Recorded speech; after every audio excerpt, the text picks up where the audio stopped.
Good evening friends. ఈరోజు వచ్చేసి September 9th 2024. ఈరోజు వచ్చేసి through swing related trades Zee Entertainment, Edelweiss Finance అనే కంపెనీస్ రెండు అనేది తీసుకోవడం జరిగింది. ఎడల్వైజ్ వచ్చేసి ఇదొక ఎన్బిఎఫ్సి కంపెనీ. ఇది వచ్చేసి up to 10,000 crores market cap. Present మనము చార్ట్ రేట్ చూసుకుంటే ఆల్ టైమ్ హై టచ్ అయ్యి ప్రాఫిట్ బుకింగ్ జరిగింది. సో ప్రాఫిట్ బుకింగ్ జరిగినాక తిరిగి మళ్ళీ అప్ వెళ్ళే ఛాన్సెస్ ఉంటుంది.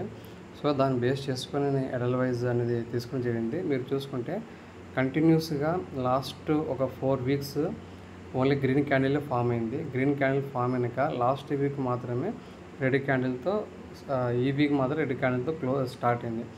రెడ్ క్యాండిల్ క్లోజ్ అయినాక కూడా మీరు ఇక్కడ చూసుకుంటే అప్ సైడ్ పుల్లింగ్కి సపోర్ట్ ఉంది, కానీ డౌన్ సైడ్ రావడానికి ఛాన్సెస్ లేదు. సో ఈ వీక్ ఎంటైర్ వీక్ వెయిట్ చేసి up to all time high 125 touch అయినాక మళ్ళీ తిరిగి సేమ్ ప్రాఫిట్ బుకింగ్ జరిగే ఛాన్సెస్ ఉంటుంది. సో ప్రజెంట్ 113 10% ప్రాఫిట్ అనుకుంటే కానీ ఒక 120 121 వచ్చినాక ఎగ్జిట్ అయితే కానీ 10% రిటర్న్ ఇస్తే మనం ఎగ్జిట్ కావచ్చు.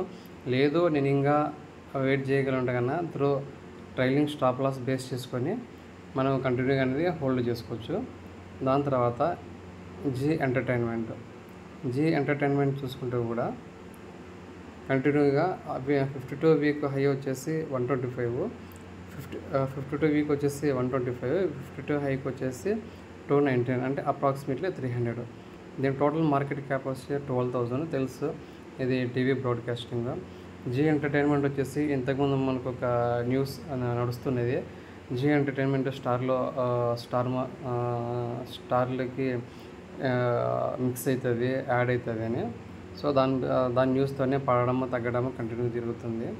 మీరు వీక్లీ చార్ట్ ప్యాటర్న్లో మీరు అబ్జర్వ్ చేస్తే 2024 ఈ ఫైనాన్షియల్ ఇయర్లో కంటిన్యూగా మే మంత్,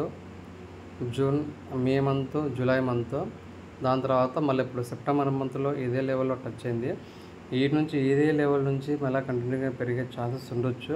ఇది కూడా వచ్చేసి మినిమం 5 to 10% ప్రాఫిట్ ఎక్స్పెక్ట్ చేసుకొని ప్రాఫిట్ బుక్ చేసి ఎగ్జిట్ కావడం బెటర్. లేదు లాంగ్ టైం కోసం వెయిట్ చేస్తాను అంటే కానీ ఇటువంటి స్టాక్స్ కొద్దిగా రిస్క్తో కూడుకున్నవి. ఎందుకంటే మీరు ఒకసారి అబ్జర్వేషన్ చేస్తే ఆల్ టైమ్ హై ఎంత నుంచి పడింది, కంటిన్యూగా పడితే ఉంది.